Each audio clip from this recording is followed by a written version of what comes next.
26년간 딸을 죽었다고 거짓말한 여자. 그 여자가 재벌과 결혼했습니다. 오늘 45회 모든 가면이 벗겨졌습니다. 심장이식 없이는 6개월을 버티기 힘든 남자. 아내를 빈손으로 쫓아내고 밑바닥으로 떨어뜨리겠다고 선언한 재벌. 그리고 엄마를 배신한 딸. 하지만 진짜 충격은 따로 있습니다. 이 모든 비극이 우연이 아니라 누군가의 치밀한 계획이었다면? 살아있는 딸을 사망신고한 진짜 이유. 간 이식이 필요한 아들. 그리고 400억대 비밀 재산. 원래 자리로 돌아가. 나를 만나기 전 그 밑바닥으로. 복수가 시작됐습니다. 그런데 누가 누구에게 복수하는 걸까요? 잠깐 시작하기 전에 구독과 좋아요 꼭 부탁드립니다. 여러분의 작은 클릭 하나가 더 좋은 리뷰를 만드는 힘이 됩니다. 이번 회차는 충격적인 진실로 시작됩니다. 이 지역 모든 면에서 완벽해 보이던 그 남자가 심장병 환자였습니다. 도쿄 출장 간 거 아니었어요. 3일 동안 입원해서 응급 치료받았고 추가로 정밀 검사까지 받았고요. 지역의 고백을 듣는 아버지 이상철의 반응을 보세요. 33년을 한 회사에서 근속하며 가족을 위해 살아온 남자가 자신의 아들이 심장이식 대기자라는 말을 듣는 순간입니다. 그런데 여기서 의문이 생깁니다. 지역은 왜 이렇게까지 비밀로 했을까요? 이래서 비밀로 하려고 했던 거예요. 제가 지금 아버지랑 같이 집에 가면 뭐가 달라져요? 이 대사에서 느껴지는 건 단순한 체념이 아닙니다. 이건 분노입니다. 가족에 대한, 자신의 인생에 대한, 그리고 어쩌면 자신을 이렇게 만든 모든 것에 대한 분노가 아닐까요? 지역은 왜 가족과 함께 있는 시간보다 혼자만의 취미 생활에 돈을 쏟아부었을까요? 왜 확고한 비혼주의자가 되었을까요? 그가 이미 알고 있었던 건 아닐까요? 자신의 시간이 얼마 남지 않았다는 것을. 그래서 남은 시간 동안 자신이 원하는 대로 살고 싶었던 건 아닐까요? 심장이식 대기자가 많아서 제 차례까지 오기가 어렵대요. 이 한 문장에 담긴 절망감. 지역은 이미 포기했습니다. 아니, 포기한 척하고 있습니다. 가족들이 자신 때문에 무너지는 걸 보고 싶지 않아서. 그런데 절친 박성재의 반응은 또 다릅니다. 지금 제정신이야? 네 몸 상태에서 무슨 일이야? 성재는 왜 이렇게까지 화를 냈을까요? 단순히 친구가 걱정돼서일까요? 아니면 지역이 자신에게조차 숨겼다는 사실이 배신처럼 느껴졌을까요? 유복한 환경에서 자란 완벽한 금수저 박성재. 겉으로는 무심해 보이지만 사실은 감정을 누르는데 도 같은 남자. 그가 이렇게 감정을 드러낸다는 건 지역이 그에게 얼마나 특별한 존재인지를 보여줍니다. 그리고 이번 회차의 진짜 하이라이트. 박진석과 고성의 부부의 파국입니다. 이혼해요. 고성이의 첫 마디입니다. 26년을 함께 살아온 아내가 던진 이혼 선언. 그런데 박진석의 반응을 보세요. 이혼? 내가 이혼을 왜 해? 이 남자는 이혼할 생각이 없습니다. 왜일까요? 아내를 사랑해서? 아니면 당신 때문에 또 이혼을 해. 내 인생에 이혼은 없어. 여기서 또라는 단어를 주목하세요. 박진석은 이미 한 번 이혼을 경험했습니다. 첫 번째 아내의 불륜 때문에. 그래서 재혼할 때 모성을 중요하게 여겼다고 했죠. 그런데 지금 고성희에게서 발견한 건 뭡니까? 살아있던 딸아이 죽었다고 거짓말한 거? 우진이 간이식 필요한데 당신한테 말 안 한 거? 고성희는 첫 번째 남편과의 사이에서 낳은 딸을 죽었다고 거짓말하고 사망신고까지 했습니다. 박진석과 결혼하기 위해. 그리고 그 딸 지은우를 몰래 키우면서 아들 한우진의 간이식 수술까지 계획했습니다. 넌 처음부터 날 속였어. 우진이 간이식, 성재 후계자 자리 뺏으려면 건강해야 되니까. 영라 결혼, 너의 허영을 채우기 위한 거였어. 박진석의 이 대사를 들으면 소름이 돋습니다. 왜냐하면 이건 사실일 가능성이 높기 때문입니다. 고성희를 다시 보세요. 어려서부터 가난에서 벗어나기 위해 갖은 노력을 해왔다고 했습니다. 자수성가한 사업가와 결혼했지만 남편이 죽었고 그 다음 만난 게 재벌 박진석입니다. 그녀에게 박진석과의 결혼은 뭐였을까요? 사랑? 아니면 신분 상승? 권력 굳히기에 들어간다는 표현을 기억하세요. 이 여자는 처음부터 계획이 있었습니다. 박진석의 아내가 되는 것, 그게 1단계였다면 2단계는 뭐였을까요? 바로 아들 한우진을 박진석의 후계자로 만드는 것. 그리고 딸 박영란을 화려하게 키워 자신의 권력을 공고히 하는 것. 그런데 박진석은 이 모든 걸 알아버렸습니다. 원래 자리로 돌아가. 박진석이 고성희에게 내린 선언입니다. 나를 만나기 전에 네가 있던 자리로 원위치시킬 거야. 나 없이 살던 고성인의 세상으로 돌아가라고. 그 밑바닥. 이 대사를 듣는 순간 시청자 여러분은 어떤 생각이 드셨나요? 박진석이 너무 잔인하다고요? 아니면 고성희가 그럴 만한 짓을 했다고요? 여기서 중요한 건 박진석의 복수 방식입니다. 그는 이혼도 하지 않겠다고 했습니다. 재산도 주지 않겠다고 했습니다. 집에도 들어오지 말라고 했습니다. 그게 26년간 날 기만한 너한테 내리는 벌이야. 박진석이 원하는 건 고성희가 자신의 힘으로 밑바닥부터 다시 시작하는 걸 보는 겁니다.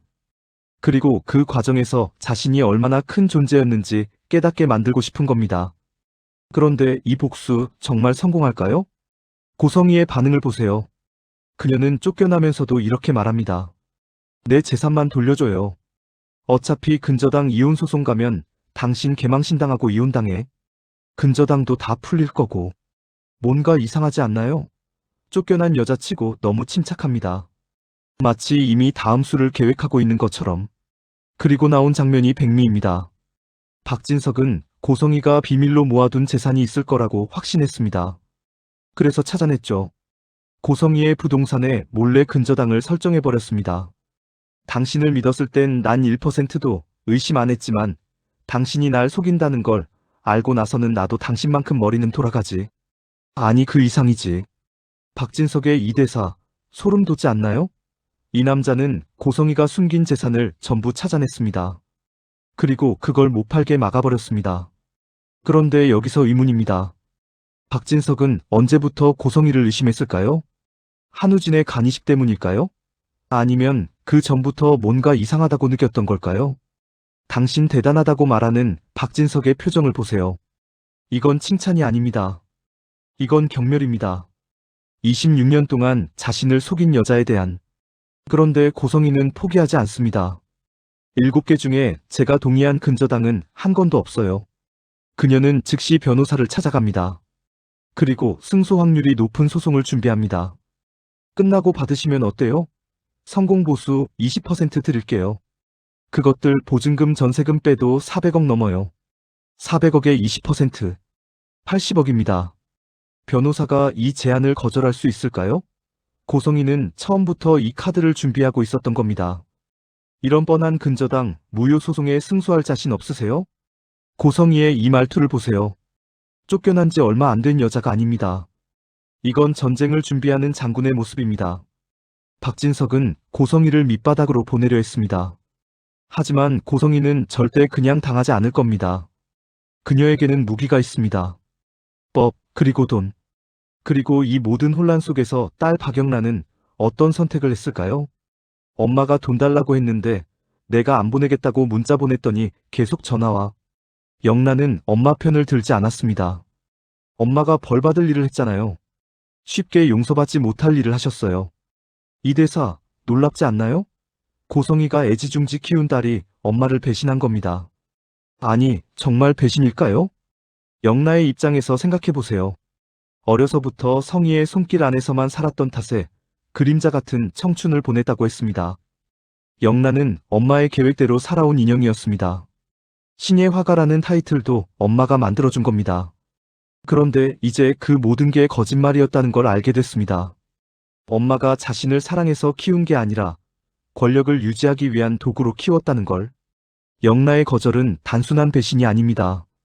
이건 해방입니다. 엄마의 그림자에서 벗어나려는 첫 번째 시도입니다. 그리고 또 다른 관계의 변화. 이지혁과 지은호입니다. 왜 나한테 거짓말을 해요? 내가 선배 좋아한다면요? 선배에 대해 갖고 있던 오해 다 풀렸어요. 용서도 다 했어요. 지은호의 고백입니다. 그녀는 다시 이지혁을 좋아하게 됐습니다. 그런데 지혁의 반응을 보세요. 우리가 좀 엇갈렸네. 난 정리가 됐거든. 이게 진심일까요? 맑은 눈의 광인으로 불리는 지은호. 일도 사랑도 하나에 미치면 무조건 직진하는 성격. 그런 그녀가 다시 마음을 열었는데 지혁이는 정리가 됐다고 합니다. 하지만 정말 그럴까요? 지혁이는 감정을 누르는데 도가 튄 남자입니다. 마음속 깊은 외로움을 숨기고 사는 사람입니다. 그가 지은호의 고백을 거절한 건 정말 마음이 식어서일까요? 아니면 지금 집안에 벌어진 일 때문에 은호를 보호하려는 걸까요? 아버지 박진석과 고성희의 파국, 이복동생 영라의 배신, 그리고 절친 이지혁의 심장병, 성재의 세계가 무너지고 있습니다. 한편 지혁이는 이런 상황에서 은호를 자기 곁에 두는 건 은호를 위험에 빠뜨리는 일이 될 수 있습니다. 내가 너보다 더 큰 사람이 될게요. 은호의 이 말이 지혁의 마음을 흔들지 않았을까요? 하지만 그는 자신의 감정을 숨깁니다. 늘 그래왔듯이. 그리고 대조적으로 보여지는 장면. 이상철 가족의 일요일 점심입니다. 우리 배달음식 시켜서 같이 점심 먹자. 33년을 근속하고 정년 퇴직한 이상철. 그는 가족들과 함께 보쌈을 시켜 먹습니다. 우리 엄마 없이 배달 시켜 먹은 게 언제였지? 수빈의 이 대사가 가슴을 찌릅니다. 이 가족은 항상 함께였습니다.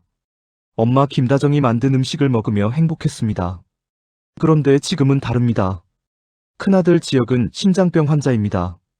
그리고 그는 가족들 몰래 혼자 그 사실을 감당하려 했습니다. 이런 게 네가 누리고 싶은 일상인 거냐? 이상철의 이 질문. 아버지는 알고 있습니다. 지혁이 주말마다 집을 비운 이유를, 취미 생활에 돈을 쏟아부은 이유를. 그건 가족과의 시간을 피하기 위해서였습니다. 가족들이 자신의 아픔을 눈치채지 못하게 하기 위해서. 형, 너무 밖으로만 돌았다. 지완의 말처럼 지혁은 가족으로부터 도망쳤습니다. 하지만 이제 더 이상 도망칠 수 없습니다. 그리고 수빈이가 알아챕니다. 우리 오빠 어디 아픈 거지? 오빠 제발 말해줘. 우리 오빠 안모 그런 거야? 수빈이는 박성재가 이상철의 집에서 울면서 나온 걸 봤습니다. 그리고 직감했죠. 뭔가 큰일이 벌어졌다고. 오빠는 그럼 왜 울었어? 수빈의 질문에 성재는 거짓말을 합니다. 허락해달라고 아버지한테 다시 빌어봤어. 하지만 영란은 느낍니다. 이게 거짓말이라는 걸. 오빠 제발 말해줘. 이거 아빠 일이잖아. 그럼 나도 알아야 될 거 아니야. 수빈의 절규. 그녀는 알 권리가 있습니다. 자기 가족의 일을. 그런데 성재는 말할 수 없습니다. 왜냐하면 아버지가 아니고 지혁이가 아파. 진실은 더 충격적이기 때문입니다. 수빈이가 좋아하는 오빠, 이지혁이 심장병 환자라는 것. 그리고 시간이 얼마 남지 않았다는 것. 이 드라마의 진짜 무서운 점은 뭘까요? 모든 인물이 연결되어 있다는 겁니다. 그리고 한 사람의 비밀이 폭로되면 모든 관계가 무너진다는 겁니다. 박진석과 고성희의 파국은 박영라에게 영향을 미칩니다. 영라는 고성희의 딸이지만 박진석의 친딸입니다. 그리고 박성재의 이복동생입니다. 이지혁의 병은 아버지 이상철을 무너뜨립니다. 그리고 절친 박성재를 괴롭힙니다. 또한 지은호를 혼란에 빠뜨립니다. 그리고 지은호는 고성희의 숨겨진 딸입니다. 한우진의 간을 제공한 사람입니다. 모든 게 얽혀 있습니다. 그리고 한 곳이 무너지면 모두가 무너집니다. 그럼 앞으로 어떻게 될까요? 고성희의 소송이 시작되면 박진석 가족은 어떻게 될까요? 26년간 쌓아온 명예가 한순간에 무너질 수 있습니다. 박영란은 정말 엄마 편을 들지 않을까요? 아니면 결국 고성의 곁으로 돌아갈까요? 이지혁은 심장이식을 받을 수 있을까요? 아니면. 그리고 가장 중요한 질문. 지은호는 자신이 고성희의 딸이라는 걸 언제 알게 될까요? 그리고 한우진의 간 제공자라는 걸 알게 되면 어떻게 반응할까요? 사랑한 사람을 온전히 하루를 조용히 못 넘기네. 이지혁의 이 독백이 암시하는 건 뭘까요? 그는 이미 알고 있는 건 아닐까요? 자신의 시간이 얼마 남지 않았다는 걸. 그리고 고성희의 변호사 선임. 그녀는 한 변호사님, 저한테 좋은 생각이 있어요 라고 말합니다. 이게 뭘까요? 고성희의 다음 수는 뭘까요? 재산을 되찾는 것만으로 끝날까요? 아니면 박진석에게 더 큰 복수를 계획하고 있는 걸까요? 박진석을 보세요. 이 남자는 2번 배신당했습니다. 첫 번째 아내는 불륜으로, 두 번째 아내는 거짓말로. 내 인생에 이유는 없어. 이 집착이 무서운 이유는 뭘까요? 이건 사랑이 아닙니다. 이건 소유욕입니다. 복수욕입니다. 고성희를 밑바닥으로 보내겠다는 그의 계획. 이게 정말 성공할까요? 박진석은 착각하고 있는 건 아닐까요? 고성희가 자신 없이는 살 수 없다고. 하지만 고성희는 이미 변호사를 선임했습니다. 그리고 승산이 있습니다. 박진석의 복수가 결국 자신을 파멸시키는 건 아닐까요? 고성의 마이너스 살아남는 여자. 고성희를 보세요. 쫓겨났지만 무너지지 않았습니다. 내가 벌 받을 일을 했잖아요 라는 딸의 말에도 통장에 50만 원밖에 없어도 그녀는 이미 다음 수를 준비하고 있습니다. 어려서부터 가난에서 벗어나기 위해 갖은 노력을 해왔다는 배경을 기억하세요. 이 여자는 생존자입니다. 그녀가 딸을 죽었다고 거짓말하고 사망 신고까지 한 건 정말 사랑하는 아들을 위해서였을까요? 아니면 처음부터 계획이었을까요? 박진석의 재산을 차지하기 위한? 한우진의 간이식이 필요해서 딸을 찾은 건 모정일까요? 아니면 아들을 후계자로 만들기 위한 계산일까요? 고성희의 진짜 목적이 뭔지 앞으로의 전개에서 밝혀질 겁니다. 이지혁 마이너스 시간과의 싸움. 이지혁은 왜 가족에게 숨겼을까요? 살 수 있는 동안은 요라는 그의 말에서 느껴지는 건 체념입니다. 하지만 정말 그럴까요? 지혁은 완벽주의자입니다. 회사 일은 칼같이 처리하는 능력자입니다. 그런 그가 자신의 병을 그냥 받아들일까요? 아니면 가족들이 자신 때문에 고통받는 걸 원치 않아서 일부러 포기한 척하는 걸까요? 가장 힘든 사람이 누구겠어요? 이지혁의 이 질문. 그는 아버지의 고통을 이해합니다. 자식이 죽어가는 걸 보는 부모의 마음을. 그래서 더 비밀로 하려 했던 겁니다. 하지만 이제 비밀이 밝혀졌습니다. 그리고 가족들은 무너지기 시작했습니다. 박성재를 주목하세요. 그는 절친 이지혁이 심장병 환자라는 걸 알고 울었습니다. 나를 관조하는 무심한 성격으로 알려진 남자가 울었다는 건 그만큼 충격이 컸다는 겁니다. 그런데 수빈에게는 거짓말을 합니다. 허락받으러 왔다고. 왜일까요? 수빈이를 보호하기 위해서입니다. 박성재는 알고 있습니다. 수빈이가 지혁이를 많이 따른다는 걸. 그리고 지혁이 시간이 얼마 남지 않았다는 걸. 수빈에게 이 사실을 알리는 건 영나를 고통스럽게 만드는 일입니다. 그래서 성재는 거짓말을 선택했습니다. 우리가 좀 엇갈렸네. 난 정리가 됐거든. 지은호에게 한 이 말도 마찬가지입니다. 진심이 아닙니다. 은호를 보호하기 위한 거짓말입니다.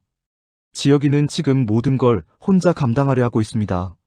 한편 성재는 아버지와 고성희의 파국, 동생 영나의 혼란, 절친 지혁의 병, 그리고 자신이 사랑하는 사람들을 지키기 위해 자신의 감정을 다시 한번 눌러 담습니다. 마음속 깊게 파고든 외로움이 점점 커지고 있습니다. 그리고 언젠가 이 외로움이 폭발할 겁니다. 박영나의 선택이 주목됩니다. 엄마 고성희가 돈을 달라고 했을 때 그녀는 거절했습니다. 엄마가 벌 받을 일을 했잖아요. 이게 진심일까요? 아니면 아버지 박진석 편을 들기 위한 선택일까요? 아니면 진짜 이유는 따로 있는 건 아닐까요? 어려서부터 성희의 손길 안에서만 살았던 탓에 그림자 같은 청춘을 보내다는 배경을 생각해보세요. 영나는 평생 엄마의 계획대로 살았습니다. 신의 화가라는 타이틀도 엄마가 만들어준 겁니다. 그런데 이제 엄마가 쫓겨났습니다. 그리고 영나에게 선택의 순간이 왔습니다. 엄마를 따라갈 것인가? 아니면 자신만의 길을 갈 것인가? 영나는 후자를 선택했습니다. 그리고 이건 그녀 인생의 첫 번째 진짜 선택입니다. 하지만 이 선택이 정말 옳은 걸까요? 엄마를 배신한 대가는 뭘까요? 그리고 은호가 이지혁의 병을 알게 되면 어떻게 반응할까요? 여기서 몇 가지 의문이 생깁니다. 첫째, 박진석은 정말 모든 걸 알아낸 걸까요? 고성희의 비밀 재산을 찾아냈다고 자신만만해하지만 정말 그게 전부일까요? 고성희 같은 여자가 그렇게 쉽게 다 드러낼까요? 저한테 좋은 생각이 있어요 라고 변호사에게 말하는 장면을 기억하세요. 고성희에게는 아직 숨겨둔 카드가 있을 겁니다. 둘째, 이지혁의 병이 정말 우연일까요? 몇 달 전에 몸살로 응급실 갔는데 그때 이미 바이러스성 심근염이 시작됐고 근데 발견 못했고 이게 정말 의료진의 실수일까요? 아니면 누군가 의도적으로 발견을 늦춘 건 아닐까요? 지혁처럼 건강관리에 철저한 사람이 심장병을 그렇게 늦게까지 모를 수 있을까요? 셋째, 한우진의 간이식은 정말 우연히 지은호와 매칭된 걸까요? 고성이가 딸 은우를 숨기고 살았다는 건 알려진 사실입니다. 그런데 아들 우진의 간이식이 필요할 때 딸을 찾았다는 건 이게 정말 모정 때문일까요? 아니면 처음부터 은우를 예비장기로 생각했던 건 아닐까요? 너무 소름 끼치는 가정이라고요? 하지만 고성이라는 여자를 보세요. 딸을 죽었다고 거짓말하고 사망 신고까지 한 여자입니다. 그런 여자가 못할 게 뭐가 있을까요? 넷째, 박성재와 이지혁이 어제 무슨 대화를 나눴을까요? 수빈이는 박성재가 울면서 나온 걸 봤습니다. 그리고 이상철도 방에 혼자 문 잠그고 있었습니다. 그날 무슨 일이 있었던 걸까요? 단순히 지역의 병 이야기뿐이었을까요? 아니면 더 충격적인 진실이 있는 건 아닐까요? 이제 드라마는 본격적인 복수전으로 접어들었습니다. 박진석 vs 고성희의 싸움. 박진석은 고성희를 밑바닥으로 보내려 합니다. 하지만 고성희는 법을 무기로 반격할 준비를 하고 있습니다. 둘 중 누가 이길까요? 겉으로 보면 박진석이 우세합니다. 그는 재벌입니다. 돈도 있고 권력도 있습니다. 하지만 고성희에게는 무기가 있습니다. 첫째, 근저당 무효 소송. 이건 거의 승소가 확실합니다. 본인 동의 없이 인감도장을 사용했으니까요. 둘째, 이혼 소송. 근저당 무효가 인정되면 박진석이 유책 배우자가 됩니다. 셋째, 그리고 아마도 고성희에게는 우리가 아직 모르는 카드가 더 있을 겁니다. 저한테 좋은 생각이 있어요. 이 대사가 암시하는 건 뭘까요? 반대로 박진석도 가만히 있지 않을 겁니다. 나 퇴근하기 전까지 이 집에서 나가. 나 들어올 때 그 면상 보이지 말랬지. 이 정도로 잔인한 남자가 그냥 법적 싸움만 할까요? 박진석에게도 분명 다음 수가 있을 겁니다. 그리고 그건 고성희가 예상하지 못한 것일 수 있습니다. 그럼 다음 회에는 무슨 일이 벌어질까요? 첫째, 이지혁의 병이 전면에 드러날 겁니다. 가족들이 알게 됐으니 이제 숨길 수 없습니다. 그리고 지환, 수빈도 알게 될 겁니다. 가족들의 반응은 어떨까요? 특히 어머니 김다정은 어떻게 반응할까요? 초등학교 교사였지만 부모님의 병수발과 육아를 병행하며 어느 순간 살림만 하는 여자가 되었다. 다정은 평생 가족을 위해 희생했습니다. 그런데 이제 큰아들이 심장병 환자라는 걸 알게 됩니다. 그녀가 무너지지 않을까요? 아니면 더 강해질까요? 둘째, 고성희의 소송이 시작될 겁니다. 근저당 무효 소송. 이게 시작되면 박진석 가족에게는 스캔들이 됩니다. 수조의 회장 사모가 회장실에서 그렇게 파락바락 악을 쓰면 정신에 문제 있는 거 아닐까? 박진석이 고성희를 정신병원에 보내려 했던 장면을 기억하세요. 이게 법정에서 드러나면 어떻게 될까요? 박진석의 명예에 금이 갈 겁니다. 그리고 회사 경영에도 영향을 미칠 겁니다. 셋째, 박영라와 박성재의 관계가 틀어질 가능성이 있습니다. 영라가 엄마 편을 들지 않았지만 성재는 이걸 어떻게 받아들일까요? 성재는 아버지 편일까요? 아니면 중립을 지킬까요? 그리고 은호가 이지혁의 병을 알게 되면 두 사람의 관계는 어떻게 될까요? 넷째, 지은호가 중요한 역할을 하게 될 겁니다. 그녀는 아직 자신이 고성희의 딸이라는 걸 모릅니다. 그리고 한우진의 간 제공자라는 것도. 이 사실이 밝혀지는 순간 모든 관계가 다시 한번 뒤집힐 겁니다. 은호는 어떻게 반응할까요? 자신을 버린 엄마에 대해, 그리고 자신을 장기 제공자로만 본 엄마에 대해. 다섯째, 그리고 가장 중요한 건 누군가 죽을 가능성이 있습니다. 이 지역의 시간이 얼마 남지 않았다는 건 확실합니다. 심장이식 대기자가 많아서 차례가 오기 어렵다고 했으니까요. 그렇다면 지역은 어떻게 될까요? 기적적으로 심장을 구할까요? 아니면 다른 인물이 극단적 선택을 할 가능성도 있습니다. 고성희? 박진석? 아니면 제3의 인물? 여기까지가 45회의 내용입니다. 시청자 여러분 느끼셨나요? 이 드라마는 단순한 가족극이 아닙니다. 이건 치밀하게 계획된 복수극입니다. 박진석과 고성희의 싸움은 시작에 불과합니다. 이 지역의 병도 단순한 불운이 아닐 수 있습니다. 그리고 모든 인물이 연결되어 있다는 것. 한 사람의 비밀이 폭로되면 모두가 무너진다는 것. 진짜 반전은 아직 나오지 않았습니다. 고성희가 변호사에게 말한 좋은 생각이 뭔지 우리는 아직 모릅니다. 박진석이 준비한 다음 수가 뭔지도 모릅니다. 이 지혁이 정말 심장이식을 받을 수 있을지도 모릅니다. 그리고 지은호가 진실을 알게 되는 순간 어떤 선택을 할지도 모릅니다. 이 인물이 무너지기 시작하면 모든 관계가 끝납니다. 지금은 폭풍 전야입니다. 고요하지만 불안한 순간입니다. 그리고 곧 진짜 폭풍이 몰아칠 겁니다. 누가 살아남을까요? 누가 무너질까요? 다음 화를 보면 지금 이 장면이 전혀 다르게 보일 겁니다. 박진석이 고성희를 쫓아낸 장면. 이게 정말 승리의 순간일까요? 아니면 파멸의 시작일까요? 이지혁이 가족들과 배달음식을 먹으며 웃던 장면. 이게 마지막 행복한 순간일까요? 지혁이가 지은호에게 정리가 됐다고 말한 장면. 이게 정말 끝일까요? 모든 게 의심스럽습니다. 모든 게 불안합니다. 그리고 그게 바로 이 드라마의 힘입니다. 시청자 여러분, 다음 회를 기다리시면서 생각해보세요. 진짜 아기는 누구일까요? 박진석? 고성애? 아니면 우리가 아직 의심하지 않은 누군가? 진짜 피해자는 누구일까요? 이지형? 박영나? 아니면 지은호? 그리고 진짜 복수는 언제 시작될까요? 지금까지의 모든 사건은 서막에 불과할지도 모릅니다. 진짜 이야기는 이제 시작입니다. 여기까지 화려한 날들 45회 리뷰였습니다. 다음 회도 기대해 주시고 구독과 좋아요, 알림 설정 부탁드립니다. 댓글로 여러분의 생각도 남겨주세요. 여러분은 누구의 편인가요? 박진석? 고성애? 아니면 그 누구도 믿을 수 없나요? 감사합니다.